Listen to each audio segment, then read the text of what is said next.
नमस्कार, वंदे मातरम, जय हिंद दोस्तों। आप सभी का स्वागत है ज्ञान गंगा 247 स्टडी प्लेटफॉर्म में। राष्ट्र हित में शिक्षा दिस से मिथिलेश कुशवाहा फ्रॉम ज्ञान गंगा 247 में। दोस्तों, आज है 21 जनवरी और 21 जनवरी से जुड़े जितने भी करंट अफेयर्स बन सकते हैं सारे इस वीडियो में डिस्कस करूंगा और प्रत्येक क्वेश्चन से इंपॉर्टेंट फैक्ट भी बताऊंगा। तो आप पूरा वीडियो बड़े ध्यान से देखें और सुनें तथा लास्ट में मैं आपसे 2 प्रश्न भी पूछूंगा जिसका आंसर आपको कमेंट्स बॉक्स में बताना होगा। दोस्तों, आपको बता दूं कि यह वीडियो 10 से 15 मिनट की होती है और मेरा मोटो है सीमित समय में बेहतर कंटेंट प्रोवाइड करना जो परीक्षा की दृष्टि से महत्वपूर्ण हो। तो चलिए शुरू करते हैं आज के इंपॉर्टेंट कोट्स से। आज का इंपॉर्टेंट कोट्स है, मुश्किलों से भाग जाना आसान होता है, हर पहलू जिंदगी का इम्तहान होता है, डरने वाले को मिलता नहीं कुछ जिंदगी में, लड़ने वालों के कदमों में जहां होता है। जी हाँ दोस्तों, यदि आप मुश्किलों से भाग जाएंगे तो क्या फ़ायदा होगा। उसके लिए अपने लक्ष्य को पाने के लिए आप तत्पर रहिए और लड़ते रहिए, तो एक दिन आपको सफलता जरूर मिलेगी। अब बढ़ते हैं अपने प्रश्न की तरफ। आज का पहला प्रश्न है, हाल ही में किस राज्य में जयपुर गुलाबी फेस्टिवल मनाया गया। तो इसका सही जवाब होगा राजस्थान। दोस्तों, गुलाबी नगरी जयपुर में जनवरी के महीने में जयपुर लिटरेचर फेस्टिवल मनाया जाता है। त्यौहार का 16वां संस्करण 2023 में मनाया जाना है। यह त्यौहार 2006 में शुरू किया गया था और दुनिया का सबसे बड़ा मुक्त साहित्यिक उत्सव है। दोस्तों, नोबेल पुरस्कार विजेता अब्दुल रज्जाक गुरनार ने महोत्सव को संबोधित किया। अब्दुल को 2021 में साहित्य में नोबेल पुरस्कार मिला। उन्हें शरणार्थियों के भाग्य और खाड़ी में उपनिवेशवाद के प्रभाव पर अपने कार्यों के लिए सम्मानित किया गया है। दोस्तों, यह महोत्सव आर्टिफिशियल इंटेलिजेंस आईबी, भू राजनीतिक, रूस यूक्रेन संघर्ष, अपराध, कथा अनुवाद, अर्थशास्त्र जैसे विभिन्न विषयों पर केंद्रित है। दोस्तों, आपको इस प्रश्न से कितनी जानकारी मिल गई। पहली जानकारी कि आपका यह जो जयपुर का गुलाबी फेस्टिवल है, इसका कितना कौन सा संस्करण मनाया जा रहा है, तो आप बताएंगे 16वां संस्करण है। इस त्यौहार की शुरुआत कब से हुई थी, तो 2006 से। और जयपुर गुलाबी फेस्टिवल में जो महोत्सव को संबोधित किसने किया था, तो नोबेल पुरस्कार विजेता अब्दुल रज्जाक गुरनाह, इस नाम को याद रखेंगे। नेक्स्ट क्वेश्चन है, हाल ही में किस राज्य सरकार ने मासिक धर्म चक्र और मातृत्व अवकाश की घोषणा की है। तो दोस्तों, इसका सही जवाब होगा केरल राज्य ने। दोस्तों, केरल की राजधानी है तिरुवनंतपुरम और इसकी निर्माण या गठन कर सकते हैं 1 नवंबर 1956 को हुआ था। इसके राज्यपाल हैं आरिफ मोहम्मद खान और सीएम हैं पिनराई विजयन। दोस्तों, असम की बात कर लें तो असम की राजधानी दिसपुर, इसकी स्थापना 26 जनवरी 1950 को हुई थी। इसके राज्यपाल हैं प्रोफेसर जगदीश मुखी और मुख्यमंत्री हैं हेमंत बिस्वा शर्मा। मेघालय की बात करें तो इसकी राजधानी शिलांग, इसकी स्थापना 21 जनवरी 1972 को। इसके राज्यपाल हैं बीडी मिश्रा, अतिरिक्त प्रभार के रूप में मिला है इन्हें, और मुख्यमंत्री है कॉनराड संगमा। दोस्तों, त्रिपुरा की बात करें तो इसकी राजधानी अगरतला है। इसके निर्माण या स्थापना कहें तो 21 जनवरी 1972 को। इसके राज्यपाल हैं सत्यदेव नारायण आर्य और मुख्यमंत्री हैं माणिक साहा। आपको इस क्वेश्चन से इतनी जानकारी मिल सकती है। नेक्स्ट क्वेश्चन है, 21 जनवरी को किन राज्यों का स्थापना दिवस मनाया जाता है। तो इसका सही जवाब होगा मणिपुर, मेघालय, त्रिपुरा, यानी उपर्युक्त तीनों। यानी कि 21 जनवरी को आपका मणिपुर का गठन, मेघालय और त्रिपुरा का गठन हुआ था। दोस्तों, ब्रिटिश शासनकाल के दौरान भारत में 556 रियासतें थी, इसे याद रखिएगा। ये ब्रिटिश भारत का हिस्सा नहीं थे, लेकिन सहायक गठबंधनों के माध्यम से व्यवस्था में बंधे थे।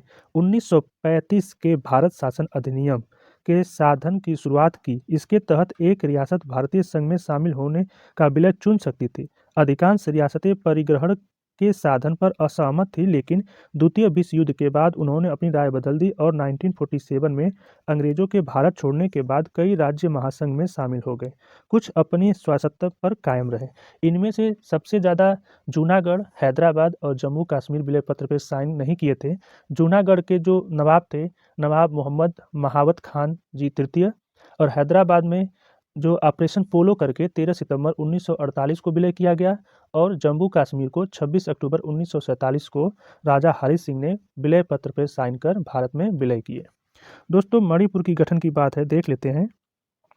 मणिपुर का गठन मणिपुर के महाराजा बोधचंद्र सिंह ने 1947 में भारत के साथ विलय पत्र पर हस्ताक्षर किए। त्रिपुरा का गठन त्रिपुरा ने प्रारंभ में विलय पत्र पर हस्ताक्षर नहीं किए।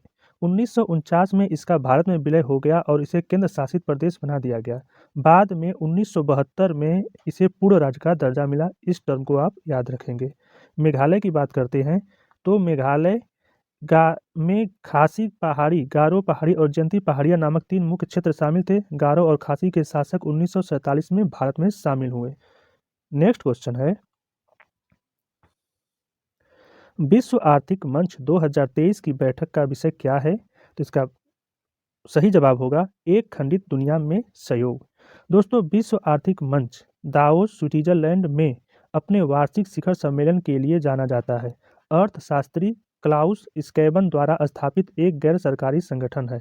ये टर्म आप याद रखेंगे। इसके संस्थापक हैं विश्व आर्थिक मंच के अर्थशास्त्री क्लाउस स्कैब्स।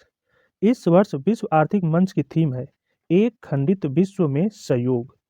उद्योग और आंतरिक व्यापार संवर्धन विभाग DPIIT निवेशक के अवसर पर स्थिरता और समावेशी दृष्टिकोण पर ध्यान देने के साथ 3 लाउंज के माध्यम से वर्ल्ड इकोनॉमिक फोरम विश्व आर्थिक मंच में भारत की उपस्थिति को चिन्हित करता है। अगला प्रश्न है, हाल ही में प्रथम भारत मिस्र संयुक्त प्रशिक्षण अभ्यास साइक्लोन फर्स्ट का आयोजन किया जा रहा है। तो कहाँ किया जा रहा है? राजस्थान में। दोस्तों, एक नज़र अन्य सैन्य अभ्यास पर जो 2022 में हो चुके हैं। उदार शक्ति अभ्यास 2022 भारत मलेशिया के बीच, अल नजा 4 भारत और ओमान के बीच, 9वां खंजर अभ्यास 2022 भारत और किर्गिस्तान, ये इंपॉर्टेंट है, ये पूछा है प्रश्न।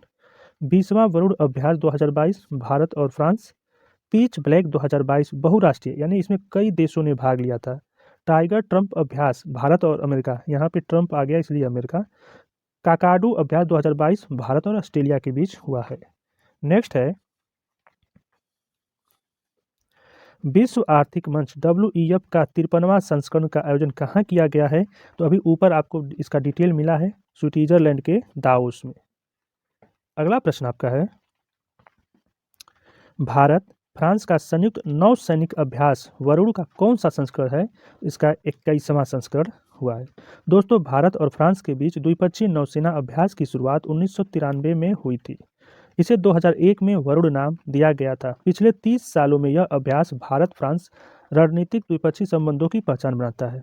दोस्तों, यह अभ्यास वरुण इस संस्करण में भारतीय नौसेना का प्रतिनिधित्व करते हुए स्वदेशी guided missile stealth destroyer INS Chennai, guidance missile frigate INS Tegh, समुद्री गश्ती विमान P-81 और डोर्नियर स्वदेशी हेलीकॉप्टर और MiG-21 लड़ाकू विमान इसमें भाग लेंगे। अगला प्रश्न आपका है, भारत का पहला स्कूल ऑफ लॉजिस्टिक वाटरवेज और कम्युनिकेशन लॉन्च किया गया। तो इसका सही जवाब होगा अगरतला में। दोस्तों, अगरतला में भारत का पहला स्कूल ऑफ लॉजिस्टिक वाटरवेज और कम्युनिकेशन लॉन्च किया गया। केंद्रीय बंदरगाह, नौवहन और जलमार्गों और आयुष मंत्री सर्बानंद सोनोवाल ने त्रिपुरा के मुख्यमंत्री डॉक्टर माणिक साहा के साथ संयुक्त रूप से स्कूल का उद्घाटन किया। स्कूल का उद्घाटन परिवहन और रसद क्षेत्र में विश्व स्तरीय विशेषज्ञ बनाने के लिए क्षेत्र में प्रतिभा और समृद्धि पूल को सक्षम करता है। नेक्स्ट है, हाल ही में कवि तथा साहित्य अकादमी के 72 सदस्य नीलमणि फुकन जी का निधन हो गया। यह किस भाषा के कवि हैं? यह असमिया भाषा के कवि थे। आइए एक नज़र नीलमणि फुकन के बारे में देखने क्यों यह इतने इम्पोर्टेंट हैं। तो नीलमणि फुकन का जन्म 10 सितंबर 1933 को असम के डेर गांव में हुआ था। उन्होंने 1964 में गुवाहाटी के आर्य विद्यापीठ कॉलेज में व्याख्याता के रूप में अपना करियर शुरू किया। व्याख्याता मतलब लेक्चरर। उन्होंने 1981 में कविता संग्रह कविता के लिए साहित्य अकादमी पुरस्कार, ये इनके लिए मोस्ट हो गया, साहित्य अकादमी पुरस्कार से नवाजा गया था। उन्हें 56वां ज्ञानपीठ पुरस्कार 2020 प्रदान किया गया था। ये दूसरा इनको पुरस्कार प्राप्त हुआ। भारत सरकार ने उन्हें 1990 में पद्मश्री से सम्मानित किया था। इस वजह से ये इतने हाईलाइटेड हो गए। इन्होंने साहित्य अकादमी पुरस्कार, 56वां ज्ञानपीठ पुरस्कार 2020 और 1990 में पद्मश्री पुरस्कार से सम्मानित किए जाने के कारण ये चर्चित हैं।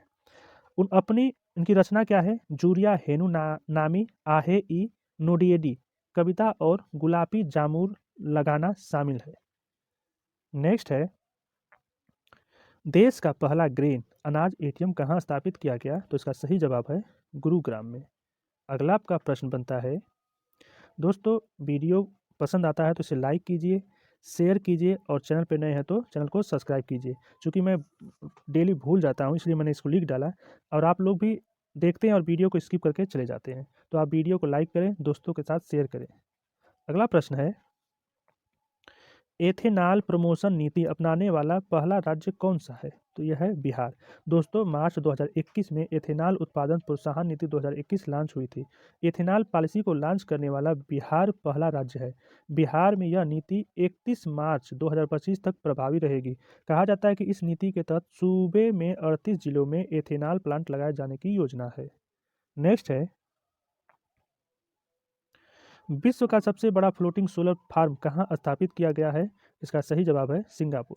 दोस्तों जलवायु परिवर्तन से निपटने के लिए देश दुनिया के सबसे बड़े अस्थायी सौर फार्मों में से एक निर्माण कार्य कर रही है। इसने इन ऊर्जा संयंत्रों को अपने तटों और जलाशयों पर स्थापित करने का निर्णय लिया है। ये सौर फार्म कुछ हद तक ग्रीन हाउस गैस उत्सर्जन में कटौती करेंगी। अब कल के प्रश्न का उत्तर। कल का पहला प्रश्न था, हाल ही में भारत ने किस के नेतृत्व में बांग्लादेश के विरुद्ध टेस्ट क्रिकेट श्रृंखला 2-0 से जीता है? इसका सही जवाब होगा केएल राहुल।